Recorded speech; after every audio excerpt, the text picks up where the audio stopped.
Moving on, as the one-week lockdown begins in Kano State to curb the spread of coronavirus, major streets and markets are deserted by residents to comply with that directive.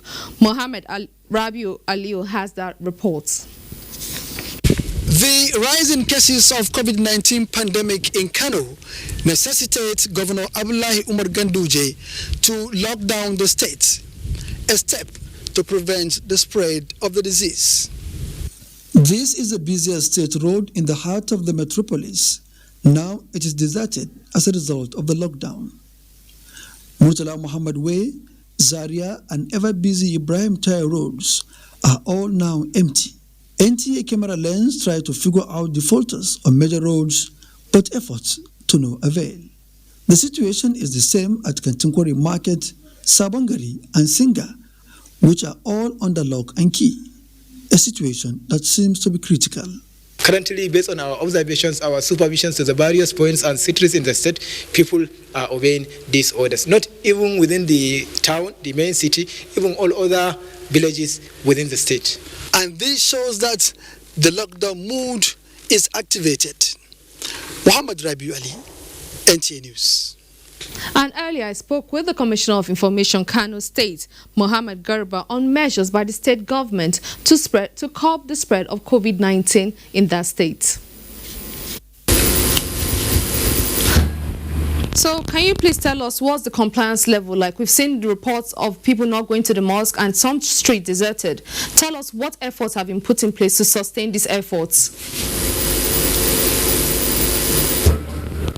Well, I think even before the pronouncement by His Excellency the Governor, we have done quite a number of sensitization and mobilization of the people of Kano.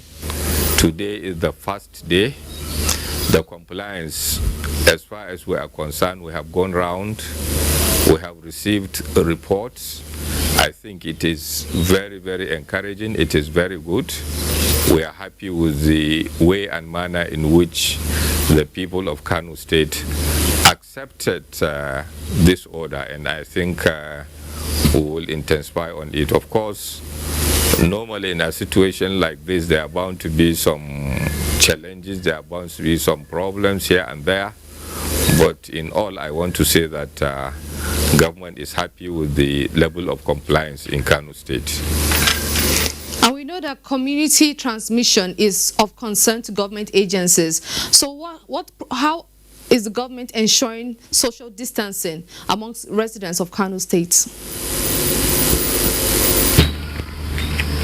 Yeah, I think that is a challenge because if you bear in mind and consider the number of population we have in Kano, we have the largest population in Nigeria, and then Kano is a cosmopolitan state. Therefore, there are bound to be a lot of interaction between people, especially in the metropolitan local government areas where most of the houses you can see they are not well designed, they are not planned in such a way that there will be spacing. But even at then, I want to believe that, as I said from the beginning, we were able to do a lot of work in terms of sensitization and mobilization. We did a lot.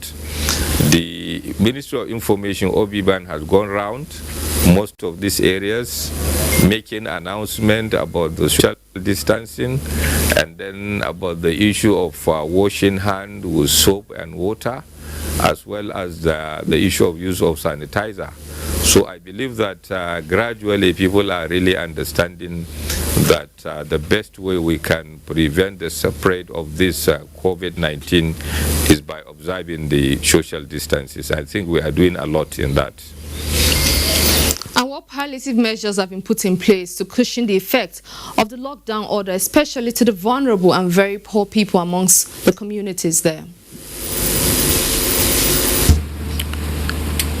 There is a committee in place under the leadership of the Vice Chancellor of Bayero University, Kano, Professor Bello.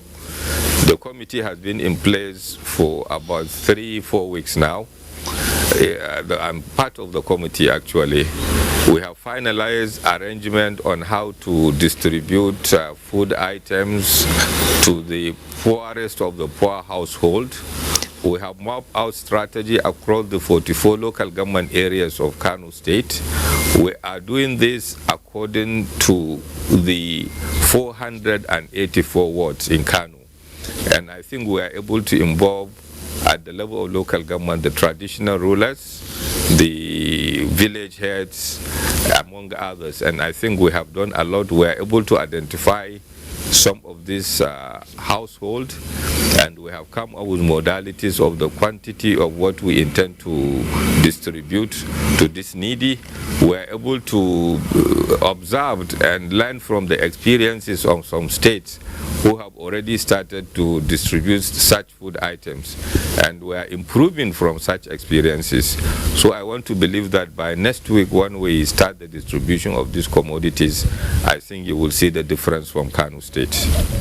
Many thanks, Mohammed Garba, Commissioner for Information, Kano State, for your time on Nationwide. That reports, and with that interview, we conclude Nationwide for today. Many thanks for watching. I am Habiba Oladipo.